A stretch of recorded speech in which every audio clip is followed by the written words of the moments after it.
जय जगन्नाथ जय शिव शंकर। दर्शक बंधु आपण मानकर प्रिय कार्यक्रम शिव कथार आसर को आम दुई नना चरण नना और शरण नना आपण को स्वागत करूँ। आज्ञा आलोचना चली दक्ष प्रजापति निकट में भगवान ब्रह्मा पहुँची गले महाशक्ति को मागिबापी। दक्ष प्रजापति मूलरू प्रस्तुत हो नथिले,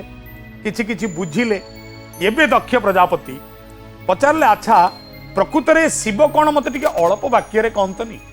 मुझे बुझी जाती। ब्रह्मा टी चिंतित हेले, कहले अल्प वाक्य अर्थ ना मुझे खाली जानवा चाहूँ नीतिगति सब भल तो आंकर चरित्र भल तो दुनिया रे चलिला भली लोक तो ये। भगवान ब्रह्मा हसीदेले, कहले ये भूल कहल ना कौन ना आज्ञा आमे मैंने जिते क्या सहित कथा हो ना कहार चरित्र विषय आम कौन कहू ना समस्त सागर मिसिकी चली पार दुनिया भितर रही पार। लोक लोकों पर रागिले कौन कहते ए असामाजिक लोकटा अर्थात समाज भितर रहिबार योग्यता आर नाही। ब्रह्मा दक्ष प्रजापति की डाकी कहले आज्ञा टिके शिव भगवान समाज रु बाहर आज्ञा धाड़ी रु बाहर गाड़ी रु अलगा ना कहीं एमती सी कौन पाई अलगा ना सबुठू भिन्न सीए सारा दुनिया चले गोटे नीति रे शिव भगवान चलती आउ गोटे नीति रे सकल देवगण चलती गोटे पथरे शिव भगवान चलती आउ गोटे पथरे समस्त रहिबा शैली गोटे प्रकार एका तांको रहिबा शैली गोटे प्रकार समस्ते अमृत पीया को बाड़िया पिटा हो सी एका हसी हसी विष को पीदेवे किए बेकर सुवर्णमाला किए मोतीमाला किए वैदुर्यमाला पकेबे सी किंतु बेकरे साप को पकेबे। ए नना तम झील बाहागर होता गोटे एमतीका जोई पाई प्रस्ताव आसो तमे राजी हो ना राजी कल ना तेणु दक्ष प्रजापति मध्य हेले नहीं कहले आगे मते कुह ये शिवंकर नीति कौन नियम कौन धारा कौन। अच्छा रो रो रो नना शुण कथाटी ये सांगे सांगे कहले ये सबू नीति नियम रु बाहरे। भाई कौन है नीति नियम रु बाहरे कौन कहउचंदी पुराण नना टिके सुनै दियो नना। ओ पुराण रे कौन लेखा है नना बोला दक्ष प्रजापति वाक्य शुणी कुशधर शिव शिव जय शिव शिव आहा बोइले क्रिया कांडरु आहार संकर शिव शिव जय शिव शिव वेद माने केउ रूपे जानिबे बाता से प्रभु अटंती सब लोकंकर ना। दक्ष प्रजापति की ब्रह्मा कहले दक्ष प्रजापति दुनिया गोटे रास्ता रे ये शंकर किंतु आउ गोटे रास्ता रे ये समस्तंक सहित तुलनीय नुह सबुठु भिन्न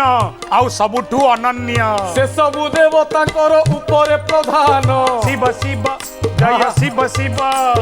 सेहि से त्रिगुण ब्रह्म रूपी बोली जान शिव शिव जय शिव शिव आहा त्रिपुर मारण अर्थ होई अवतार देवंक स्थल रे पूर्वे नासिले असुर। कहले जानी ना सबु देवतांक कथा मु जो कहूची सबु देवतांक ऊर्ध्वरे ये समस्त को दायित्व दबा वाला ये समस्त दायित्व छड़ेया वाला ये कोटि करे गोटिए देवंक भितरे महादेव। आहा महिमा से प्रभुंकर के पारिबो जानी शिव शिव जय शिव शिव मते अगोचर जेणु प्रभु सुळ पाणी शिव शिव जय शिव शिव निर्गुण अटंती जेउ प्रभु सदा शिव काहाकु गोचर हेबो तांको निज भाव। कहले से निर्गुण तांकु जानिबा एते सहज नुह सबको जानी हब शिवं को जानिबा शिव गोटे असरंती तत्व शिव गोटे एमिति अपढ़ा पाठ एमिति अधरा दिया तांको बुझिबा सहज नुह धरिबा मध्य सहज नुह। हेमंत वचन पुणी दक्ष प्रजापति शिव शिव जय शिव शिव आहा विनय होइण पुणी ब्रह्मा को बोलंती शिव शिव जय शिव शिव तुम्भे कामर प्रभु अट पद्मासन तुम बिनु प्रभु आउ न जाने मु आन। कहले हे पद्मासन मु पुओ तमे बापा पुओर धर्म बापार वार्ता को पालन करिबा बापा कहला एई बाटरे जा पुओ सेई बाटरे जीवो बाट भूल करबनी तमे जणु मोर पिता मो पुत्र भावरे तमर समस्त कथा को स्वीकार करूची जे तमे जहा कहउच मते भूल कहि नथिबो। आहा तुम्भ करे मोर कन्या समर्पुची मुही शिव शिव जय शिव शिव जहा को तुम्हर इच्छा दियो ताकु नेई शिव शिव जय शिव शिव तुम्भ कुम कन्या कथा न लागे कि तो तुम्हें थाउ थाउ मु नुहई उचित। कहले बापा बापा अथवा पुओ कोउटी सभारे हारेनी हाँ तमे जदि मोर बापा मु जदि तमर पुओ तमे तम नातुणी पाई प्रस्तावटे आनिच जेजे कौन नातुणी पाई भूल बरटे आनिब जदिओ तांको चालीचलन तांको वेशभूषा तांको रीतिनीति की मु बुझी पारु नाही किंतु हे मोर पिता हे प्रजापति ब्रह्मा मोर आपणको ऊपर विश्वास अछि आपण मो सहित किछि भूल करि परिबे नाही नना एइटी पुराण जो प्रथम धाड़ी कहितले से धाड़ी आउ टिके गाई की सुनेइलो अच्छा सेई पदटा आउ थरे गाओ आम दर्शकଙ୍କ ପାଇଁ दक्ष प्रजापति वाक्य शुणी कुशधर हां बोइले क्रियाकांडरु बाहर शंकर कहले क्रिया कांडरू बाहर होउचंती शंकर वेद माने केउ रूपे जानिबे बा ताहा से प्रभु अटंती सबु लोकंकर नाहा गोटिए धाड़ी रे आपण माने अटकंतु सबु क्रियाकांडरू बाहर होउचंती ईश्वर सब क्रियाकांड कहीं तैयारी होती कर्मकांड कहीं तैयारी होती ना उद्देश्य गोटे जोग कहीं आसला ना मनीष ईश्वर को अनुभव कर पूजा पद्धति कहीं आसला ना मनीष ईश्वर सानिध्यता पाइब आम बह व्रत षोडश संस्कार जानीचे केते रीतिनीति अच्छी वेदपाठ अच्छी मंत्रपाठ अच्छी श्लोक अच्छी स्तुति अच्छी ये सबू जमीती एक मार्ग ये सबूर बाहर को चली जावा सेमिति गोटाए मार्ग अनेक समय रे विभिन्न मंत्र जंत्र क्रिया कांड प्रथा पद्धतिर ऊर्ध्वरे ईश्वरीय तत्व थाए आपण कहबे केमिति ब्रह्मगिरी अलारनाथन कथा किए न जाने बापा जीव वणिज करिकी पुओ को कहि देकी गला बापा रे ये तो दिय अछंती तू तो ब्राह्मण घर पिलाटे मु किछि दिन रहूनी एतिकी दिन तू टिके दिय को पूजिबु पुओ हाथ जोड़ दे कहला बापा मु कोन गाई की पूजिबी हाँ मु तो मंत्र जानी नहीं तंत्र जानी नहीं विधि विधान प्रथा उपचार जानी ना बापा लो तू जहाँ जानी से कहू बापा पलैला वणिज करी पुआ आसिला सकाळ को जानी बापा खीरी भोग करे खीरी थोइला भाविला को मंत्र गायबी कहला मंत्र तो जानी न मंत्रं नो जंत्रं तदपि च न जाने स्तुति महो न चाह्वानं ध्यानं तदपि च न जाने स्तुति कथा कौनटा जानी मु मंत्र नहीं जंत्र नहीं तंत्र नहीं धारा नहीं पद्धति नहीं केमिति डाकिबी ये प्रभु अलारनाथ आसी कौन करिवे कौन डाकिला पुओ आस अलार खाओ खीरी बापा गलेनी बणिज करी आस अलार खाओ खीरी बापा गलेनी बणिज करी गोटिए डाक अलार लंबेई देले भुज केवल श्रद्धारे पुरे देले हाथ कौथिरे ना खीरी पात्र रे खीरी छिटिकी गला मुंह को हाथ ही गला फोटका आज भी दाग अछि मंत्र थिला जंत्र थिला जोड़ी श्रद्धा थाए भल पाइबा थाए राजस्थान राणी महाशया नीति गीता पढ़ती तांकु जणे संथ प्रश्न कले कहले आज्ञा वर्षक 12 मास आपण गीता पढ़ुचंती कौन बुझुचंती गीतार को श्लोकटा आपण को भल लागे आपण को महाराणी कहले मते भल लागे क्षेत्रे क्षेत्रे धर्मं कुरु सांगे सांगे बाहरी पड़ी बाबाजी कहले आपण आज्ञा राणी साहेबा एडी मिछेई आपण गीतारे क्षेत्रे क्षेत्रे धर्मं कुरु एमिति कौनसी वाक्य नहीं राणी माँ कहले ताले प्रथम श्लोकटा पढ़िल बाबाजी पढ़िले धर्म क्षेत्रे कुरुक्षेत्रे समवेता जजुश्चवा कहले प्रथमे कौन पढ़ल ना धर्म क्षेत्रे कुरुक्षेत्रे ना धर्म अच्छी क्षेत्र अच्छी कुरु भी अच्छी ये समग्र गीता को मु उल्टो पाल्टा करी एतिकी बुझिली क्षेत्रे क्षेत्रे धर्म कुरु जो क्षेत्र को जाउच जा धर्म करिवो बाबाजी का आखिर लुह बुझी बहीगला कहले आहा गीता को केते पंडित बुझे केते लोक टीका कले किंतु राणी साहेबा केते सहजरे कहिदेले अर्थात अनेक समय रे एक सहज मार्ग ईश्वर पाखरे पहुंचवा पई मनीषर चेतना को प्रशस्त करी दिए ये सरलता को आपण भूली परिबे ना उत्कलीय साबर तंत्र को आपण जीवे यदि तंत्र विज्ञान को आपण जीवे तंत्र विज्ञान बहु जटिल बहु क्रिया कांड मंत्र किंतु आपण माने जानिचंती ओडिसार साबरी विद्या ना जानिचो साबरी तंत्र हाँ जहाँ आम नेतेई एवं पत्तर ये जो दुईटी नारी आसिले नेतेई रजक संप्रदायर नारी एवं पत्तर सौर संप्रदायर नारी ये माने जो संस्कार आनिले से मंत्र आपण केबे पढ़िचंती नना पढ़िचे केबे कंती कहार हाथ कटिगला रक्तटा झरी जाउची मंत्र कहवा कथा नुहे मु कहले आवश्यकता दृष्टि ता मर्मटा कहूची कौनसी मंत्र नाही नना केते सहज देख सबर सबरी गले घास काटी सबर देला हाथ काटी फूंकु सबर सुखु घा सुखु न सुखु बोली कहार आज्ञा ना काउरी कामचंडींकर कोटि कोटि आज्ञा ये मंत्र ना ये साधारण जनतार अखंड विश्वास ता विश्वास शब्द सहित जोड़ी हेई वायुमंडल रे अवतरित हैला बेले ता मन रे थिबा मुग्धपण प्रगाढ़ विश्वास ताको मंत्र रे परिणत करेई अतएव एठी शिव पुराण आपन को ताहा कहले सब धाड़ी रु बाहर जिए ता ना शिव जोटी कौनसी कर्मकांड काम दिए ना ता ना शिव जोटी कौनसी स्तुति काम दिए ना ता ना शिव समस्त भिन्न समस्त अलगा तमे एबे को झियो बाहागर दब कि ना अच्छा सांगे सांगे दक्ष प्रजापति कहले कि अछ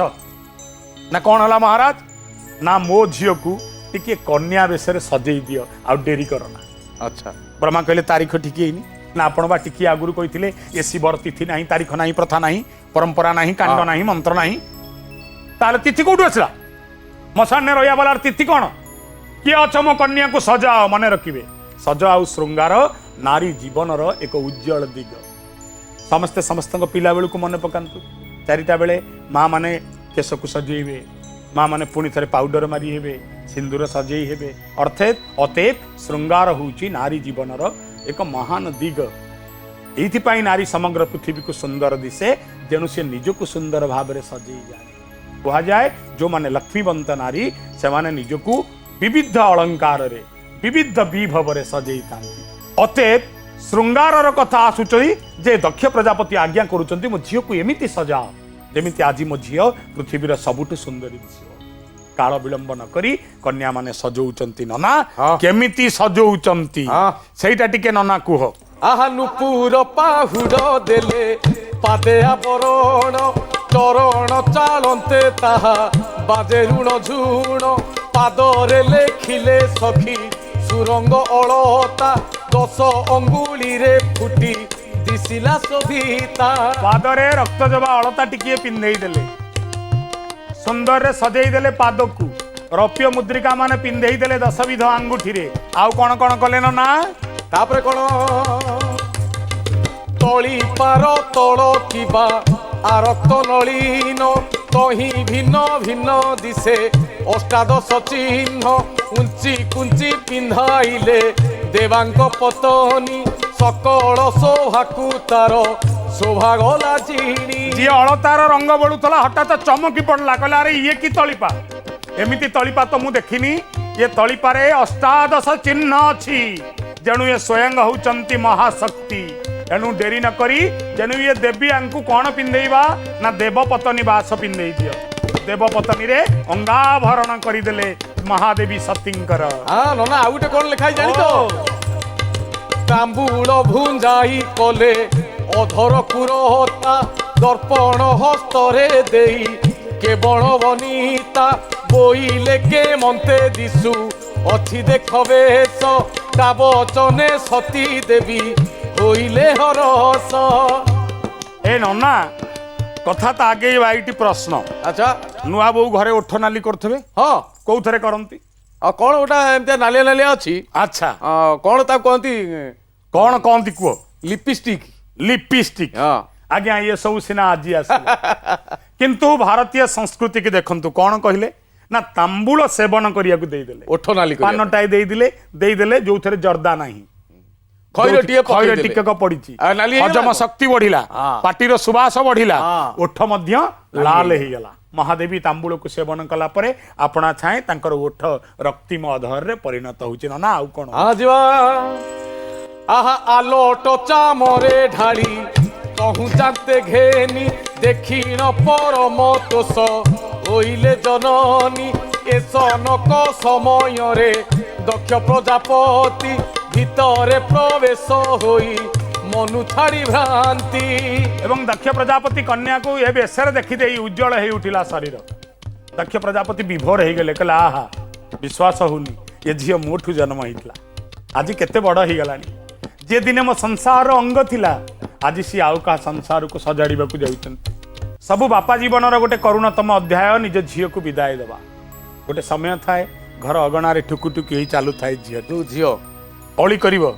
ऐनी करिवो अझट करिवो बापा को केबे लागु नथियो मो झियो बड़ होई जाए गोटे बापार छाती सेई दिन फाटी जाए जो दिन ता घरर लक्ष्मी शांताणी ता एरुंडी की छाड़ी आउ जण काहाकू जाए माँ देखेई देखेई कांदी दिए बापा ଦେଖେଇ ଦେଖେଇ କାନ୍ଦି ପାରିବ ବାପା ପଥର ତାତି ଯାଉଥିବ ତରଳିବନି ଫାଟି ପଡୁଥିବ ଶବ୍ଦ ନଥିବ ଇଏ ହେଉଛି ପିତୃ ଚରିତ୍ର ଗୋଟିଏ ପିତା କନ୍ୟାରେ ବେଶ ଦେଖି ଭାବୁଛି ଚମକି ଉଠୁଛି କେତେ ବୟସ ହେଇଗଲାଣି ମୋ ଝିଅ ଏବେ ବାହା ହେବାକୁ ଯିବ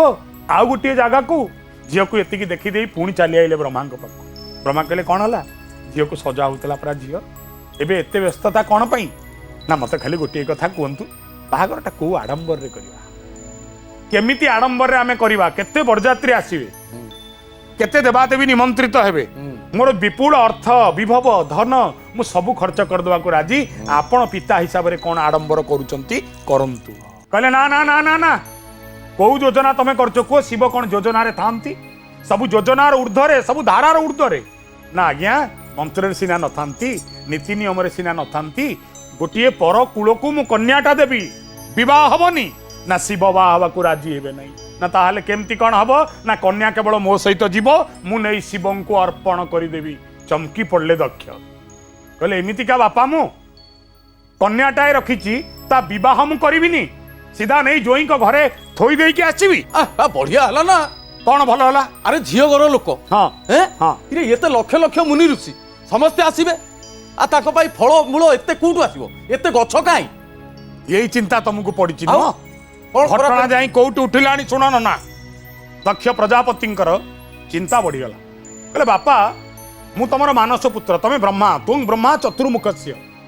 ବିଷ୍ଣୁ ମହେଶ ବି ତମକୁ ହାତ ଯୋଡ଼ନ୍ତି ପିତାମହ ବୋଲି ସମସ୍ତେ ସମ୍ମାନ କରନ୍ତି ତମ ପାଟିକୁ ଏକଥା ଶୋଭା ପାଉଛି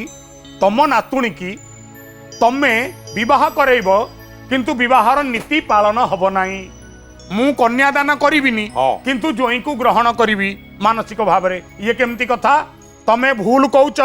ମତେ ଆଗେ ଉତ୍ତର ଦିଅ ଏ ବିବାହ କେମିତି ହବ ଏଇ ସମୟରେ କ'ଣ କହୁଛନ୍ତି ନନା ପୁରାଣ ସେଇଟା ଶୁଣିବାର ଅଛି ଯିବା ବୋଇଲା ତୁମ୍ଭେ ଜ୍ୟେଷ୍ଠ ଦୁହି ତାଙ୍କୁ ବିବାହ ନ କରି ବିଧାତାଙ୍କୁ ଦେବ ବୋଲି କହୁଛ କିପରି କିପରି ସ୍ୱଭାବ ଗୁଣ ଅଟେ ଶିବଙ୍କର କେମନ୍ତ ସ୍ୱରୂପ ସେହୁ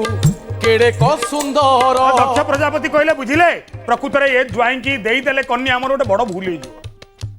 ଘରେ ନ ପଶୁଣୁ ମୋ ମୁଣ୍ଡ ବାଜିଲାଣି ଚାଳରେ ନା କ'ଣ ପାଇଁ ଏମିତି କହୁଛ ନା କିଓ ବିବାହଟେ ହବ କିନ୍ତୁ ଏ ବିବାହର ପ୍ରକ୍ରିୟାରେ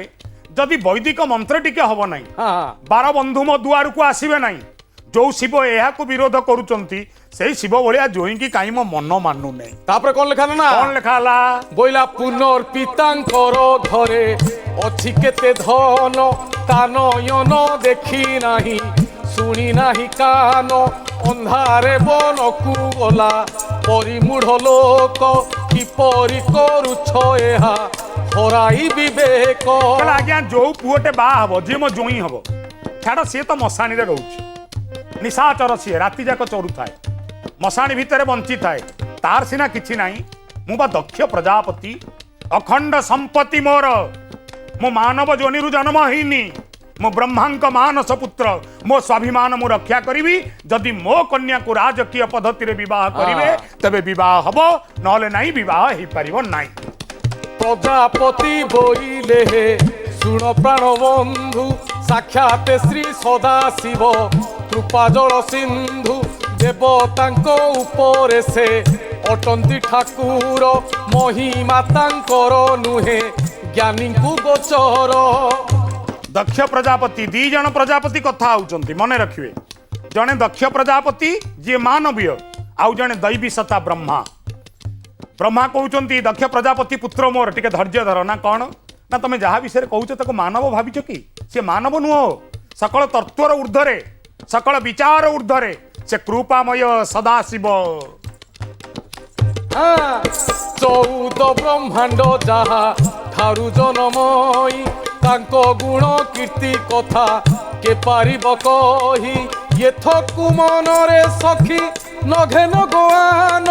ଶଙ୍କର ଅଟନ୍ତି ସାକ୍ଷାତରେ ଭଗବାନ ହେଲେ ଦକ୍ଷ ପ୍ରଜାପତି ମୁଁ ବାପା ତମେ ମୋ ପୁଅ ପିତାର ଧର୍ମ ହେଲା ପୁତ୍ରକୁ ମାର୍ଗଦର୍ଶନ କରେଇବା ଜଣେ ମାନବୀୟ ପିତା ଭାବରେ ତମ ଭିତରେ ଏ ପ୍ରତିକ୍ରିୟା ଆସୁଛି ଶିବକୁ ଜ୍ୱାଇଁ ବୋଲି ଭାବିବାରୁ କେବେ ଭାବିକି ଦେଖିଲ ଯାହାକୁ ତମେ ଦାନ କରୁଛ ସିଏ ସାଧାରଣ କନ୍ୟା ନୁହଁ अलता पिंधेला बेले सखी माने देखिले कौन देखिले ना अष्टादश चिन्ह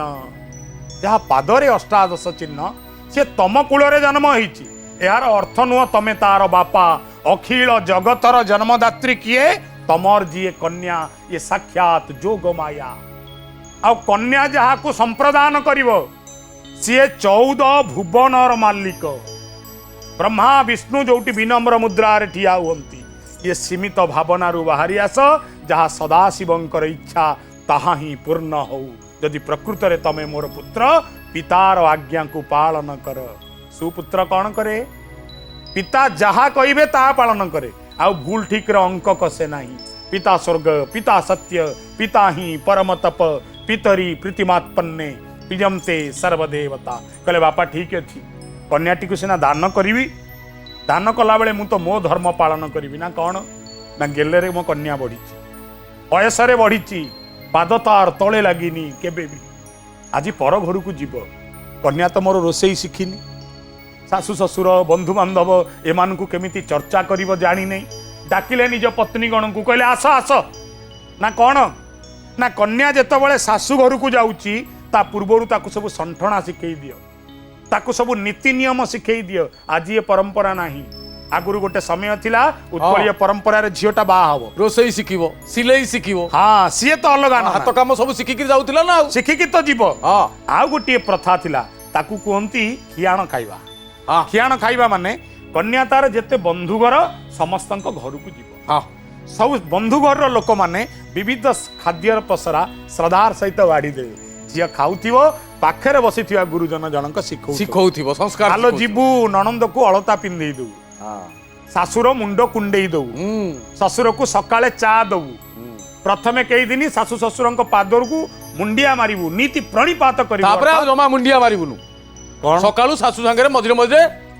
ये झगड़ा करतबू यही कथा सिखैले कई को शिखौतबे काहे से कोन तम स्त्री साक्षात जोग माया दक्ष प्रजापति डाकिले रानी माननकु कहले कन्या विवाह योग्या सिखाओ सिखाओ सिखाओ बाहुना छळे रे हौ कांदना छळे रे हौ उपदेश छळे रे हौ कन्या को प्रज्ञा दियो नना पुराण कोन कहिले एटी बोइला निज कोळे बसाइण आपणा कुमारी मुखरे चुंबन देले मने स्नेह धरी तदंते कहिले पति पादे थिबु सेबी कोप काळे कथा कहू थिबु भाबी भाबी जेतबेले राग लागिबो रागिबुनी हां पति देवतार पादरे लय रखिथिबु आउ कोन कहिले जे बण कथा को कांत करिथिबे सध न करिबु तही रे तू केबे हे विरोध अपूर्व पदार्थ देखी न करिबु मन कांत पचारिले कहूथिबु सुवचन एपटे किंतु रानीगण दक्ष प्रजापति मां को उपदेश दौचंती पति पादरे लय रखिबु एबे मांकर आ भगवान शंकरंकर विवाह हब शिव पुराणर अमृतमय अध्याय होची शिव विवाह ए विषय जानिबा आगामी अध्याय रे से जाए ये चरण नना और शरण नना को विदाय दियंतु ओम नमः शिवाय।